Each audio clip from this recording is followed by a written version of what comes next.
오늘 저희 함께 보실 하나님 말씀 고린도전서 4장 1절부터 13절까지 말씀입니다.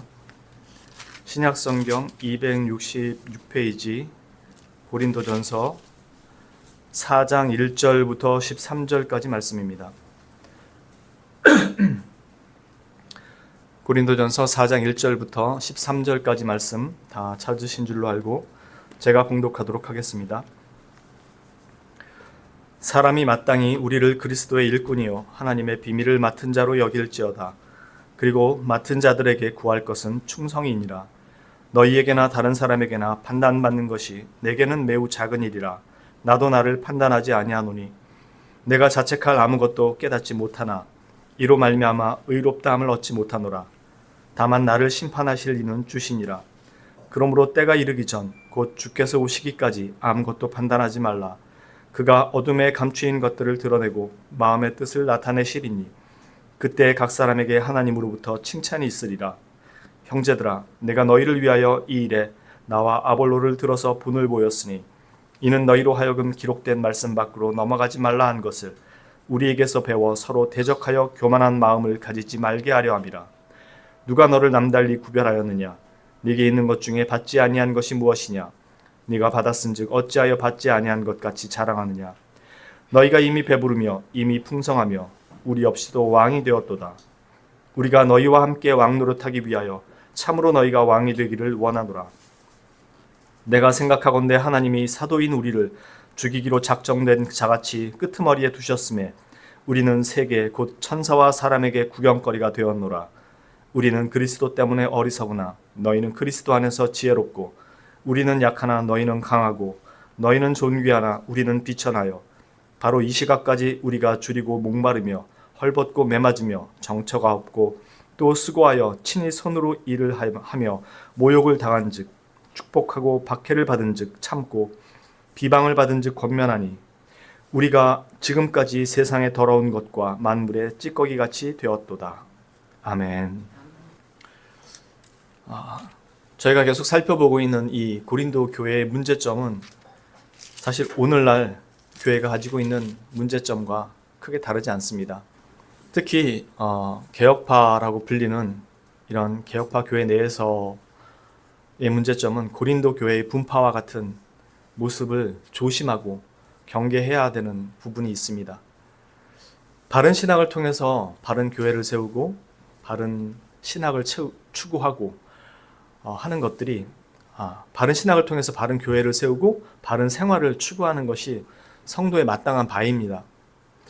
그러나 그것이 너와 나의 다름을 증명하려는 도구로 사용되고 자기 의를 드러내려는, 그걸 증거하려는 도구로 사용되는 순간 우리는 길을 잃게 됩니다. 바리새인들이 했던 일들이 그런 것이었죠. 자신들이 율법 안에 있다라는 것으로 자신들이 의로움을 가진 자라고 증거하고 싶어 했던 거였죠. 율법이 우리에게 가르친 바를 실행하는 것으로 자기의 의를 지키는 것이 아니라 율법 밖으로 넘어가지 않았다라는 것으로 자신들이 의로운 존재라는 것을 증명하고 싶었던 거였죠. 우리는 바른 신학을, 그리고 좀 더 성경적인 그 신학을 가지고 있다라고 이야기하면서 우리는 이 밖을 넘어가지 않았다는 것으로 남들을 향해서 비난을 한다면 우리 역시 똑같다는 것입니다. 오늘 저희 이 보는 내용은 앞에 내용하고 계속 연계돼서 나오는 내용입니다. 오늘 내용은 이해하기 쉽게 한번 읽어가면서 보도록 하겠습니다. 사람이 마땅히 우리를 그리스도의 일꾼이요 하나님의 비밀을 맡은 자로 여길지어다. 왜 이렇게 얘기한 걸까요? 그렇게 여기지 않는다라는 거죠. 이미 앞에서 본 것처럼 아볼로파, 게바파, 파가 나뉘어진 거예요. 근데 파가 나눠진 것으로 끝나지 않고 파를 나눠서 상대편에 대해서 반대파처럼 그렇게 헐뜯고 함부로 말하는 게 있었다는 겁니다. 그래서 바울 사도가 지금 마땅히 우리를 그리스도의 일꾼이요 하나님의 비밀을 맡은 자로 여겨라. 우리가 사도가 되고 싶어서 온 게 아니라 부름 받아서 왔다라는 겁니다. 사도라는 말 자체가 보내심을 받은 자라는 뜻이잖아요. 그러니까 하나님께로부터 부르심을 받고 가서 보내심을 받아서 왔다는 겁니다. 너희가 그것을 인정하지 않고 있다는 거예요. 왜? 팔을 나눠서 이 사람이 진짜 제대로 된 사도라 생각하고 있다는 거죠. 이미 그건 앞에 말씀드린 것처럼 성도들, 고린도 교회인들이 자신이 마치 지혜로운 그 지식을 가지고 있는 사람들인 것처럼 아볼로, 게바, 바울 이 사람들을 판단했다는 것입니다. 자신들이 이들을 통해서 복음을 받았는데 자신들이 그 복음을 가지고 아볼로에게 들은 사람, 게바에게 들은 사람, 바울에게 들은 사람 서로가 이 사람이 진짜 백이고 제대로 된 목사다, 제대로 된 사도다 하는 식으로 판단을 내리고 있다는 거였습니다. 그 말은 자기가 그 지혜를 알고 깨달았다는 거잖아요. 그런데 지금 앞에서 나온 내용은 뭐예요? 하나님의 지혜는 너희가 알 수 있었던 것이 아니라 성령님께서 가르쳐 주셔야만 알 수 있었던 건데 너희는 마치 너희가 깨달은 것처럼 얘기를 한다 라고 지금 바울 사도가 책망하는 거죠. 그러면서 우리를 사도로 너희가 여겨야 할 것이다 라고 얘기합니다. 이게 나중에 뒤에 가면 나오는 내용인데 아볼로와 내가 너희에게 먼저 본을 보였는데 너희는 그 본은 안 따르고 너희가 배운 그 얄팍한 그 지식 가지고 그 지혜 가지고 모든 걸 다 깨달은 것처럼 그렇게 구는구나. 참 너희 잘났구나. 뒤에 나오는 내용이 다 그겁니다. 왕이냐 너희가? 왕해라. 참 잘났다. 내용들이 뒤에 나오는 내용이 그런 내용입니다. 단순히 비꼬는 내용만 있는 건 아닌데 그 내용이 같이 포함이 되어 있는 거죠. 그래서 지금 앞부분에 나오는 내용이 그거죠. 내가 너희들에게 신령한 것으로 먹이지 못했다는 겁니다. 왜? 너희들이 여전히 그렇기 때문에 저주로밖에는 먹일 수 없는 어린아이와 같았다는 것이죠. 그러니까 너희는 어린아이에 불과한데 마치 너희가 어른인 것처럼 착각하고 있다는 겁니다. 오늘날 이 내용은 모든 교회에 똑같이 동일하게 적용되는 내용입니다. 성도는 자신들의 나이가 40, 50, 60, 70이기 때문에 한 인생 살았고 세상을 경험할 만큼 경험해서 똑똑하고 지혜가 있다고 생각합니다. 그런데 하나님을 아는 지혜는 어린아이와 같거든요. 그래서 자기가 살아온 인생의 지혜 가지고 성경을 해석하려 들어요. 판단하려 들고. 자기가 여태까지 살아온 종교적인 열심과 그 종교적인 충성심이 남들보다 특심하다고 생각해서 그런 것들이 하나님을 제대로 섬기는 것이라고 착각을 한다는 거예요. 성경이 그렇게 말하지 않는데 자신의 오랜 그 신앙생활이 자신을 그렇게 만들어버린 거예요. 하나님이 어떻게 말씀하시느냐에 대한 이해는 떨어지면서 자기가 살아온 연조로 자신의 신앙생활의 그 경험으로 하나님의 말씀을 판단하는 경우가 너무 많다는 겁니다. 고린도인들은 철학적 지혜, 헬라인들이 가지고 있는 지혜로 하나님의 말씀을 자신들이 사도들을 통해서 배우고 들은 말씀을 가지고 자신들이 특별하게 더 깨달은 것처럼 많이 안 것처럼 착각을 했다는 것이죠. 거기에 대해서 지금 바울 사도가 책망하고 있는 겁니다. 조금씩 살펴보면서 내용을 한번 더 보도록 하겠습니다. 사람이 마땅히 우리를 그리스도의 일꾼이요 하나님의 비밀을 맡은 자로 여길지어다. 그리고 맡은 자들에게 구할 것은 충성이니라. 너희에게나 다른 사람에게나 판단받는 것이 내게는 매우 작은 일이라 나도 나를 판단하지 아니하노니 내가 자책할 아무것도 깨닫지 못하나 이로 말미암아 의롭다함을 얻지 못하노라. 다만 나를 심판하실 이는 주시니라. 그러므로 때가 이르기 전 곧 주께서 오시기까지 아무것도 판단하지 말라. 그가 어둠에 감추인 것들을 드러내고 마음의 뜻을 나타내시리니 그때 각 사람에게 하나님으로부터 칭찬이 있으리라. 1차적으로 이 말은 고린도 교인들한테 한 얘기입니다. 함부로 판단하지 말라고요. 너희들이 판단하는 그 모든 판단의 기준과 그 생각들이 너희 마음속에서 나온 것들이라는 것을 하나님께서 그때 그날에 다 밝히 드러내실 것이다. 그러니까 너희의 그 경고망동하는 행동을 조심해라 라는 것입니다. 근데 여기서 중요하게 저희가 봐야 될 내용이 뭐냐면 2절에 있는 그리고 맡은 자들에게 구할 것은 충성이니라. 즉 우리를 사도로 여겨라. 그리고 그 맡은 자들, 사도들에게 구할 것은 충성이니라 이렇게 얘기합니다. 무슨 뜻이냐면 고린도 교인들 너희는 이 말씀을 전하는 바울이나 게바나 아볼로 같은 사람들에게 너희가 구해야 되는 것은 충성이라는 겁니다. 왜냐하면 지금 앞에서 나중에 뒤에 고린도전서 뒤에 가면 후서에도 나오는 내용들이지만 자신들이 방언을 한다, 예언을 한다, 치유의 은사가 있다. 이 고린도 교회가 받은 그 성령의 아주 놀라운 은사들이 풍성했었거든요. 그러니까 그 은사를 가지고 있는 것으로 자신의 신앙을 자랑하고 내가 이만큼 특별한 사랑을 받고 이만한 것을 받을 자격이 있는 신앙을 가진 것처럼 그것으로 자신의 신앙을 입증하려고 했다는 겁니다. 그러다 보니 사도들에 대해서도 똑같은 시각을 가지고 보는 거죠. 거기에 대해서 바울 사도가 얘기하는 건 너희가 이것을 맡은 자들에게 구해야 될 가장 정확한 것은 충성이라는 겁니다. 이 충성이 어떤 것인지는 나중에 뒤에 가면 좀 더 자세하게 나오는데 당연히 하나님의 일을 맡은 사람이 해야 될 일은 충성입니다. 이 충성이 하나님께서 쓰시는 우리가 쓰는 단어 말고 이 충성이라는 단어가 피스토스인데 이 충성이라는 단어가 하나님께서 쓰실 때는 하나님이 주어가 되고 하나님이 이피스토스라는 이 단어를 쓰실 때는 신실이라는 단어로만 나와요. 즉 무슨 뜻이냐면 처음과 끝이 동일하다는 뜻이에요. 변함이 없다는 뜻. 그래서 하나님이 자신을 우리에게 나타내실 때 하는 표현 중에 제일 많이 쓰여지는 것 중에 하나가 신실한 하나님이에요. 그래서 하나님은 신실하시다. 그분은 신실한 하나님이시다. 뿐만 아니라 하나님이 우리에게 자신을 나타낼 때도 나는 신실한 하나님이라 이렇게 말씀하세요. 그걸 우리 언어로 바꾸면 나는 너희에게 변함없이 충성하는 하나님이라 이 뜻이거든요. 그러니까 여기에 나온 맡은 자들에게 구할 것은 충성이니라 이 말은 변함없는 그들의 성실하고 하나님 앞에 헌신하는 변함없는 모습을 말하는 거예요. 그러니까 어떤 능력이나 이런 개념이 아니고 변함없음을 얘기하는 거예요. 바울 사도가 왜 이런 얘기를 했는지 이미 앞에 말씀드렸죠. 게바파, 바울파, 아볼로파 나눠지면서 은사 중심 아니면 능력 중심의 실력 중심으로 다 이 사람들을 판단하면서 이 각각의 파로 나눠져 버린 거죠.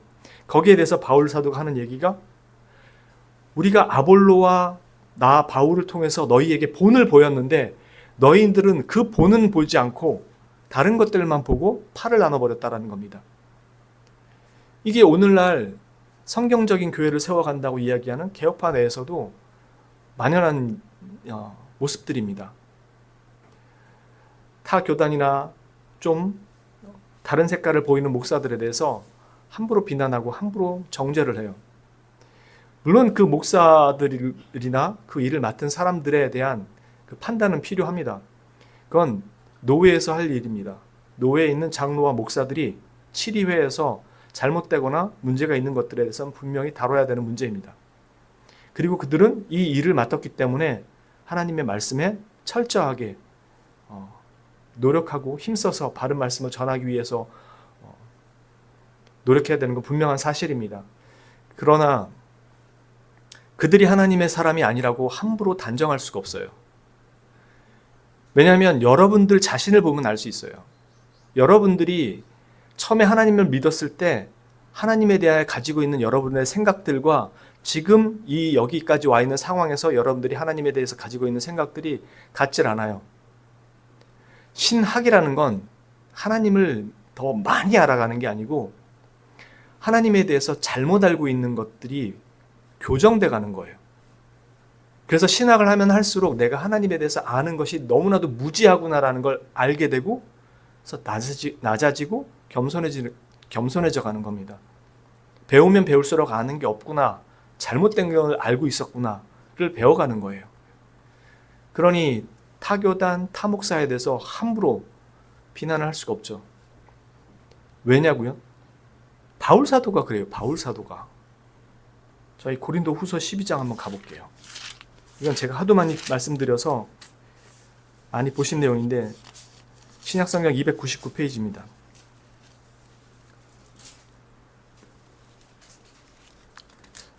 298페이지부터 한번 볼게요. 고린도 후서 11장입니다. 고린도후서 11장 16절부터 보겠습니다. 고린도후서 11장 16절입니다. 이 바울이 왜 이런 얘기를 하게 되냐면 여기서 바울은 사도가 제대로 된 사도가 아니거나 부족한 사도다 이런 식의 그 고린도 교인들이 얘기한 거에 대해서 바울 사도가 거기에 대해서 논박하는 겁니다. 내가 다시 말하노니 누구든지 나를 어리석은 자로 여기지 말라. 만일 그러하더라도 내가 조금 자랑할 수 있도록 어리석은 자로 받으라. 내가 말하는 것은 주를 따라 하는 말이 아니요 오직 어리석은 자와 같이 기탄 없이 자랑하노라. 왜냐하면 유대에서 온 어떤 사도라고 자칭하는 사람들이 자기 자랑을 유대에서부터 내가 증거, 즉 파송장 같은 거 받아서 왔다 이러면서 자랑하는 것에 대해서 바울을 비난했었거든요. 다른 사람들이.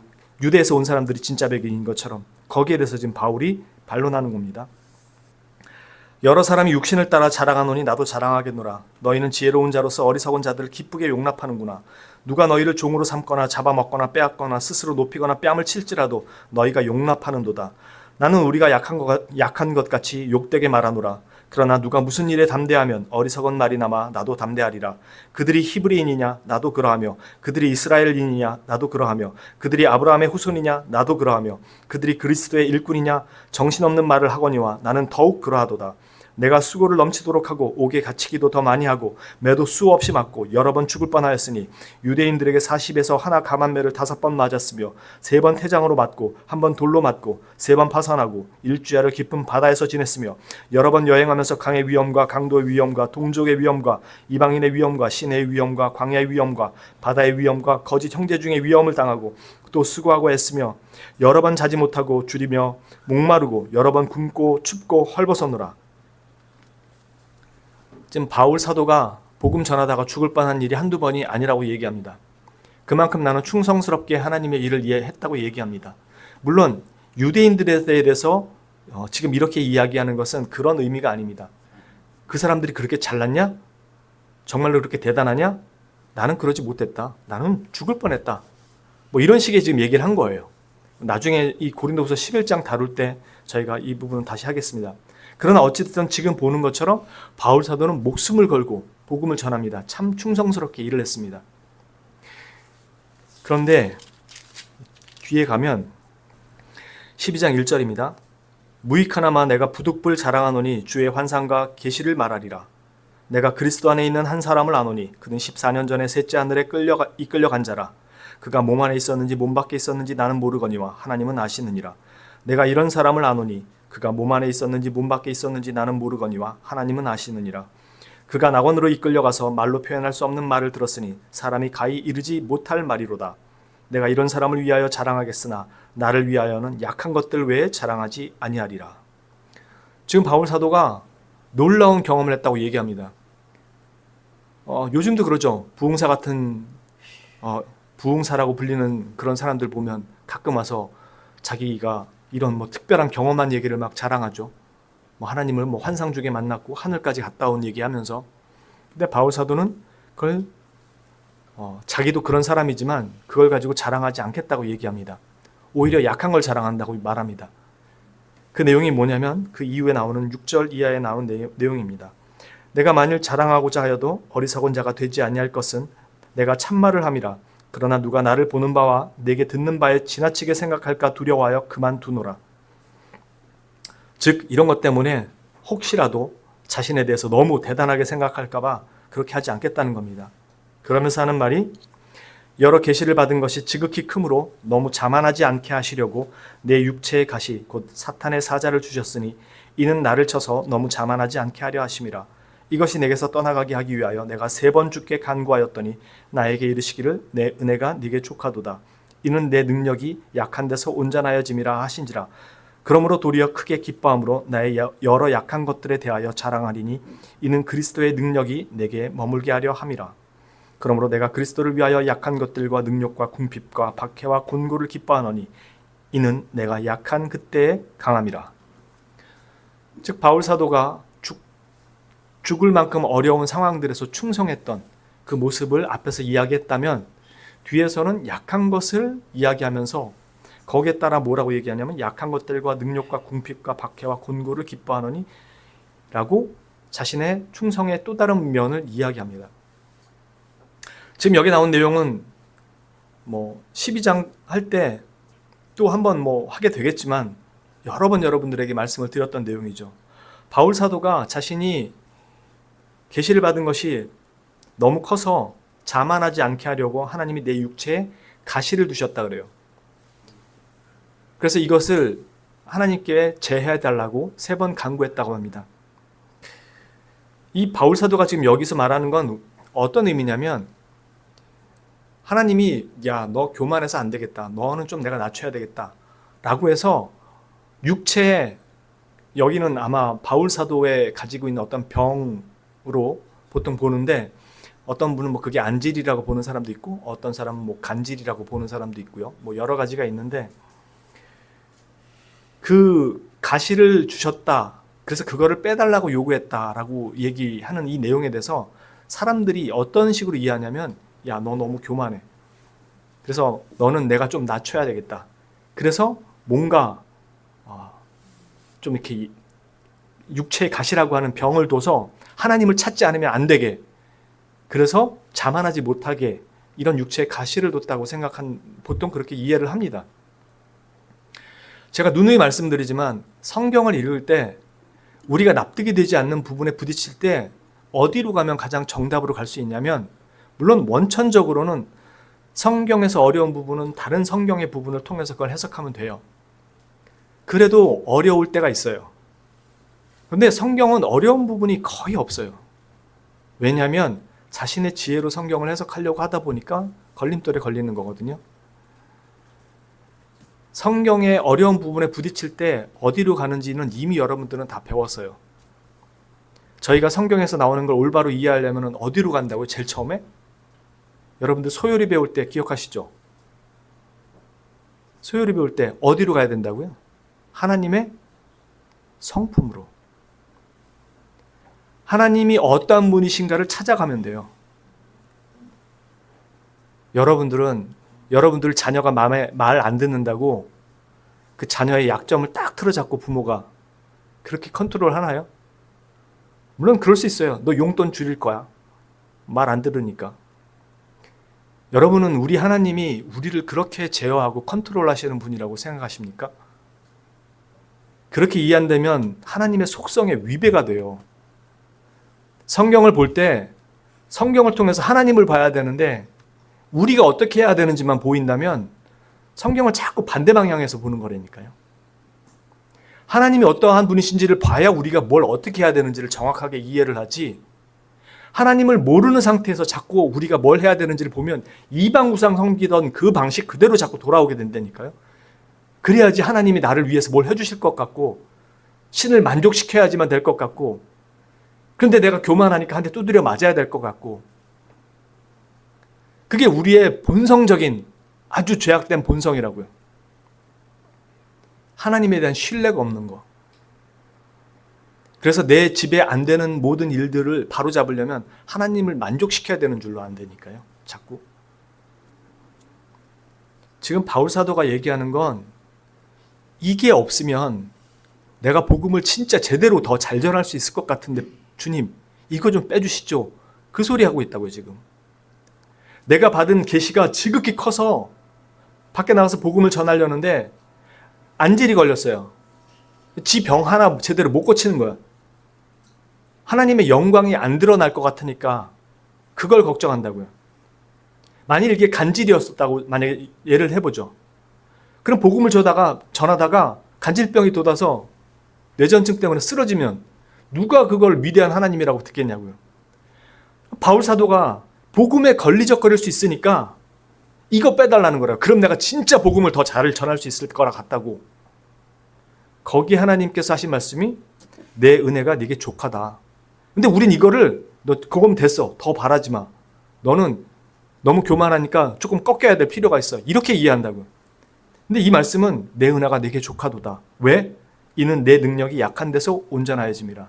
즉 너의 그 연약한 모든 모습들이 내 복음, 나의 영광을 드러나는데 조금 더 방해가 되지 않는다. 그게 하나님이라고요.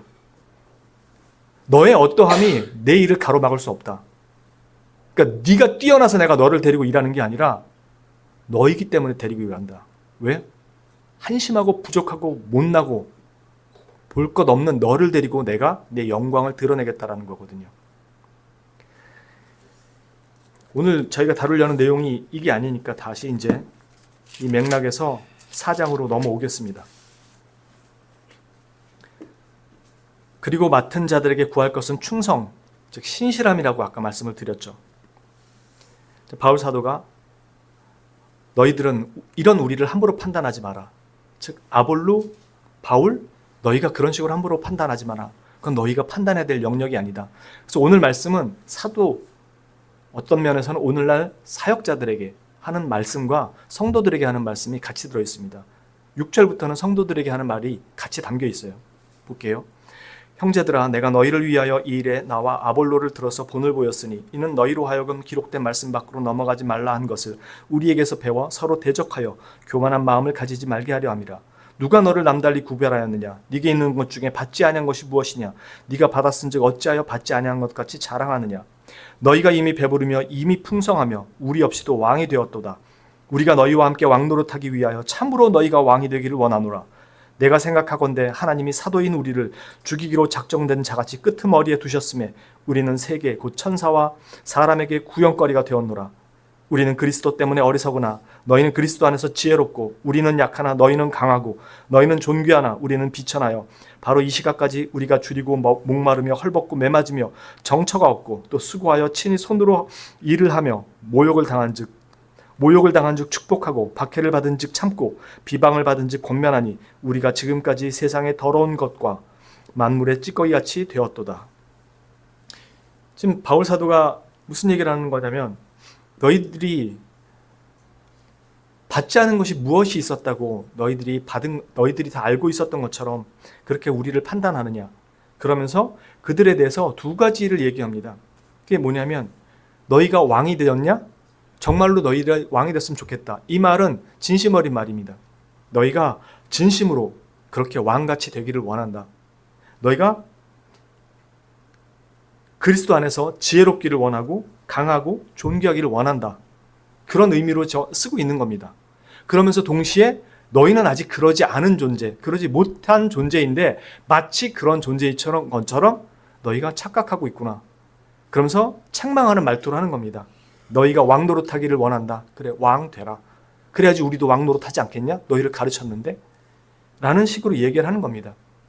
그러면서 그 내용 중에 9절에 내가 생각하건대 하나님이 사도인 우리를 죽이기로 작정된 자같이 끄트머리를 두셨음에 우리는 세계 곧 천사와 사람들에게 구경거리가 되었노라. 이 말은 무슨 말이냐면 옛날 로마 시대 때나 그 옛날 시대 때 보면 전쟁을 했을 때 만약에 승리를 하게 되면 전리품들을 가지고 오죠. 그리고 개선장군 하듯이 들어오죠. 그리고 맨 뒤에 누가 들어오죠? 묶여가지고, 그렇죠? 포로가 된 그 왕이나 누가 아주 모멸감을 느끼며 들어오게 되죠. 아니면 어떤 그 콜로세움에서 행사가 있거나 무슨 큰 일이 있으면 막 그 행사 축제가 벌어진 가운데 쭉 사람들이 그 막 하여튼 축제 분위기를 내면서 입장하죠. 그리고 맨 끝에 누가 들어오냐면 여러분들이 아는 것처럼 영화 그 검투사 글라디에이터, 예, 맨 끝에 검투사들이나 노예가 들어오죠. 왜? 죽으러 가는 사람들이니까. 그 행사를 위해서 즐거움을 주고 사자밥이 돼야 되는 사람들. 바울 사도가 그렇게 얘기하는 겁니다. 우리가 너희에게 그렇게 복음을 전하면 지금 하나님께서 우리를 죽이기로 작정한 자처럼 맨 끝으로 머리에 두셨다라고 그렇게 표현을 하고 있는 겁니다. 즉 우리가 그런 사람들이다. 지금 현재 처한 상황이 그런 식으로 표현을 하고 있는 겁니다. 그러면서 너희들이 정말로 그렇게 왕이 되고 강하고 지혜롭기를 원한다라는 마음도 함께 담은 것입니다. 그러나 너희는 아직 아니라는 거죠. 즉 너희가 지혜롭다고 생각하고 너희들이 뭔가를 안다고 생각해서 팔을 나누고 그렇게 했지만 너희는 아직 젖을 먹어야 되는 사람인 것을 너희는 아직 깨닫지 못하고 있다 이거죠. 그러니까 너희가 얼마나 교만한지 너희는 모른다 이거예요. 그래서 각각의 교회에 가보면 우리 교회가 최고다, 우리 목사님이 최고다, 우리 교단이 최고다 라고 하는 사람들이 여전히 교회 안에 있자는 거죠. 큰 교회 목사님일수록 최고, 아니면 뭐 하는 목사님일수록 최고, 어느 목사님 설교가 정말 좋아 최고. 그게 너희가 아직 너희 자신, 그거죠. 제가 그랬어요. 제가 전도사 때, 야, 우리 교단에 누구누구 목사님 설교 들어봐. 진짜 대박이야. 야, 그분이 진짜 설교자지. 나머지들은 다 엉터리야. 그건 무슨 뜻이냐면 그 설교를 들을 줄 아는 나는 너희들과 수준이 다르다라는 거예요. 내 마음속에는. 너희는 이런 거 들어도 모르지? 들어본 적도 없지? 근데 제가 깨달았나요? 듣고 알게 된 거지. 그리고 주님께서 알게 하셔서 알게 된 거지. 내가 깨달은 게 아닌데. 모두가 그런다라는 거예요. 너희, 지금 고린도 교인 너희가 지금 그러고 있다. 나 바울이 그렇게 대단하더냐? 아니면 아볼로가 그렇게 대단하더냐? 그 사람들 다 하나님이 보낸 종이다. 즉 우리가 하고 싶은 말을 하는 게 아니라 보내셔서 주신 말만 할 수 있다. 그게 종 아니냐. 그래서 각자에게 그 일을 맡겼는데 너희들은 팔을 나눠서 누가 낫네 누가 어쩌네. 너희가 지금 올바로 하고 있느냐. 지금 성도에게는 그 얘기를 하는 겁니다. 이 맥락에서 비로소 보게 되면 사역자들에게, 그리고 이건 여러분들에게도 해당됩니다. 그리고 맡은 자들에게 구할 것은 충성이니라. 이 말이 열심을 다하는 거, 그 의미뿐만이 아니라 처음과 끝이 동일하다는 이 말 속에는 모든 모멸과 수치와 부끄러움을 견디고 그 자리를 지키라는 게 포함이 되는 거예요. 목사가 가장 힘들 때가 자신이 말을 하면서도 그 말한 대로 지켜지지 못하는 거, 그 말한 대로 행동하지 못하는 것들을 정말 부끄럽거든요. 목사 부부의 모습도 그럴 때도 많아서 부끄럽고, 목사 개인이 그래서도 부끄럽고, 사모가 그런 부분을 잘 못했을 때도 부끄럽고, 같은 목회자 부부니까. 그런다고 어딜 갈 수가 없어요. 이 자리를 지켜야 돼요. 안 그러면 그냥 목회를 그만둬야 돼요. 그러니까 신실이라는 것, 충성이라는 건 열심히 하는 것만을 의미하는 게 아니고 피하고 싶고 도망가고 싶고 숨고 싶은 모든 자리를 지켜야 되는 거예요. 그게 바로 신실이라는 겁니다. 충성이라는 거. 항상 우리에게 좋은 일만 있진 않아요. 저도 제 자신 알거든요. 몸무게만 가벼운 게 아니라 입도 가볍고 성품도 가벼워요. 정말 감추고 싶어요. 근데 그게 안 되는 걸 어떻게 해요? 거기밖에 안 되는 걸 제 수준이. 성도님들 입장에서는 그럴 거예요. 와, 우리 목사님 참 사람이 성품이 좋고 정말 믿을만해. 아주 신뢰가 가. 그것만큼 듣기 좋은 얘기가 어디 있어요? 우리 목사님 참 신뢰가 가. 근데 저 같은 사람은 입 가벼워, 몸무게 가벼워, 행동 가벼워. 뭐 어디 신뢰할 만한 구석이 없어요. 목회자 입장으로서 성도님들한테 신뢰받을 만한 정말 좋은 목사님이야. 이런 얘기 듣고 싶죠. 듬직하고 믿고 맡기만 하고. 근데 100이면 100 제가 사역했던 모든 교회의 그 성도님들은 저한테 찾아와서 다 똑같은 말씀하세요. 아이고 우리 목사님 그냥 바람만 불어도 날아갈 것 같아서 그냥 모성애가 작동을 한대요. 목사님한테 의지할 그게 아니고 자기가 목사님 붙들어줘야 될 것 같아요. 목사님 제 입장에서는 성도님들을 붙들어주는 목사가 되고 싶죠. 그런데 저와 여러분은 지내온 시간 있잖아요. 벌써 4, 5년.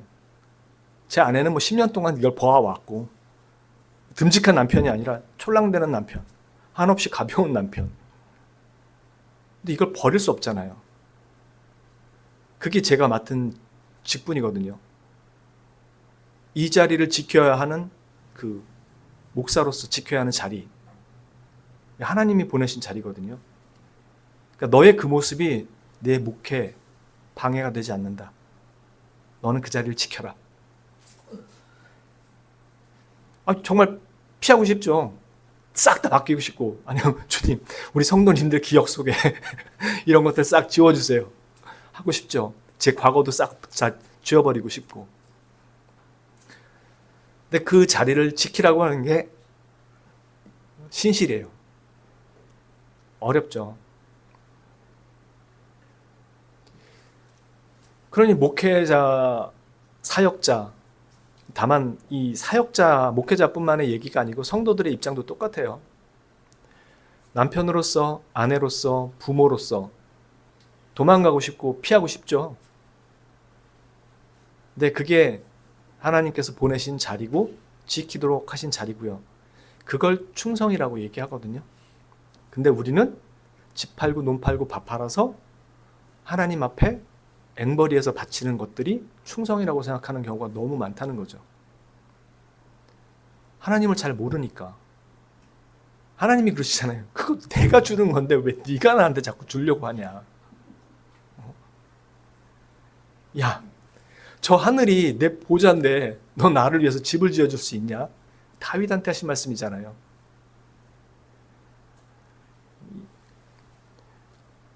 성경을 읽을 때마다 그 속에서 하나님을 발견해야 돼요. 내가 뭘 바쳐야 될까? 그걸 발견하기 시작하면 진짜 방향을 자꾸 놓치게 돼요.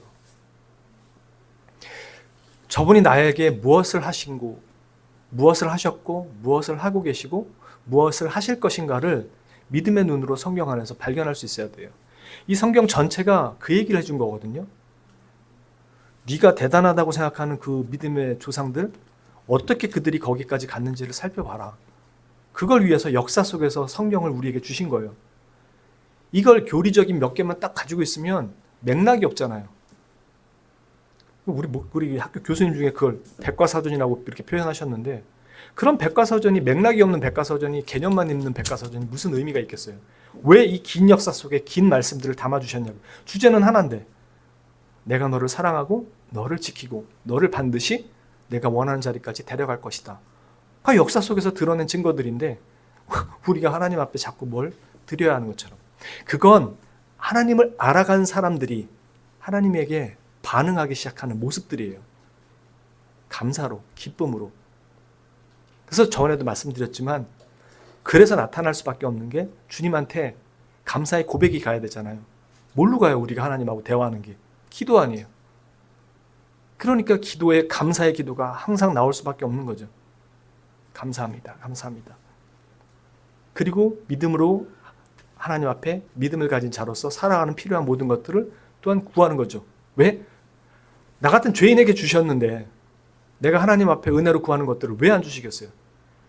그러니 주실 줄로 믿습니다가 아니라 주시는 건 너무나 당연한 거예요. 그래서 하나님 앞에 그냥 주실 줄로 믿고 구하는 거예요. 안 주시는 건 내게 그게 필요 없기 때문에 안 주시는 거고.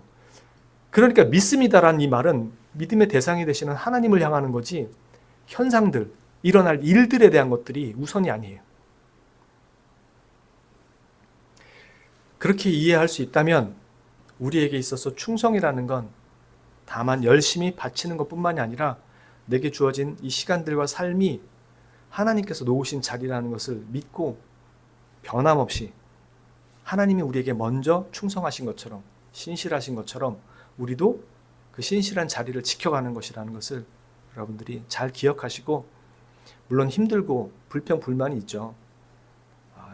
바꿀 수만 있으면, 무슨 넷플릭스인가 어디 보니까 그 무슨 그 드라마 제목에 그게 있던데, 남의 집 아들인가 뭐 그게 있더라고요. 그 엄친아, 그 뭐 누구죠? 제목이 뭐죠? 엄마 친구 아들. 아유, 남의 집 새끼 보면서 저거 우리 집 새끼였으면 얼마나 좋을까. 그럴 때가 많죠. 말 안 듣고 속색일 때. 어떡합니까? 그게 주님이 우리에게 주신 현장인데, 여러분들 몇 날 며칠 날 여차저차 하면 내가 예찬이를 낳을 거다. 몇 날 며칠 날 여차저차 하면 예은이를 낳을 거다. 장현우 집사님하고 날짜 잡고 시간 잡아가지고 쟤네들 만들지 않았잖아요. 이주연 집사님도 예쁜 예림이나 혜성이가 몇 날 며칠 날 하면은 애들이 태어날 것이다라고 이렇게 계산해서 그런 게 없잖아요. 우리는 쟤네들을 이 땅에 내가 원하는 이런 아이들을 만들겠다 해서 만들어낼 수 있는 사람들이 아니에요. 수많은 유전자 중에 하나님께서 저 아이들을 우리에게 주신 거예요. 여러분들 가정에. 놀라운 하나님의 능력이고 은혜입니다. 우리는 그게 은혜인지 잘 모르죠. 왼수라고 생각하죠.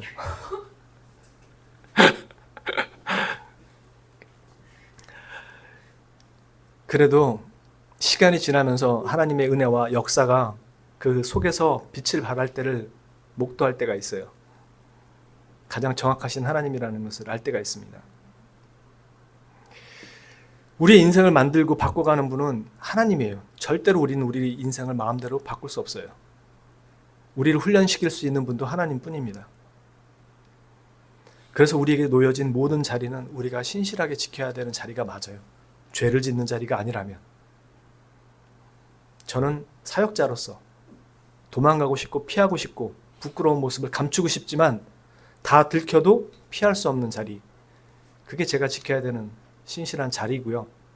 여러분들은 여러분들이 살아가는 삶의 현장이 여러분들이 지켜야 되는 자리입니다. 더불어 아볼로파, 개바파 하면서 어느 목사가 낫다, 어느 목사가 못하다, 그렇게 여러분들이 판단 내리실 수 있는 그런 내용은 아닙니다.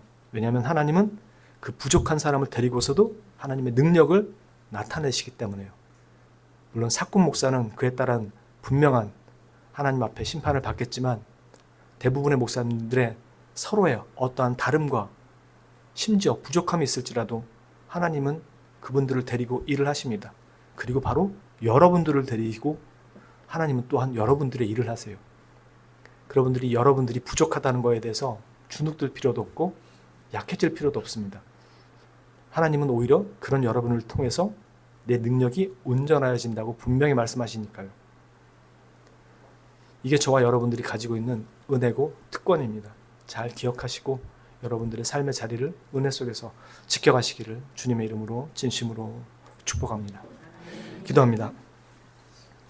참으로 거룩하신 하나님 아버지, 우리 모두가 획일화된 인간으로 이 땅에 창조되지 않았고 각각의 모습으로 연약함도 부족함도 미련함도 다 가진 존재로 만들어졌습니다.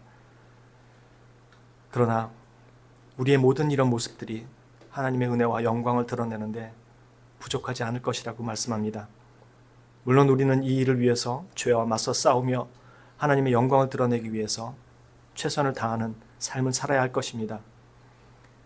그러나 그곳에서 우리가 부딪히는 것은 이런 우리를 들어 사용하시는 하나님의 은혜와 하나님의 놀라운 능력이며 또한 우리를 오래 참으시는 하나님의 자비와 긍휼이 있음을 또 깨닫고 알게 하십니다.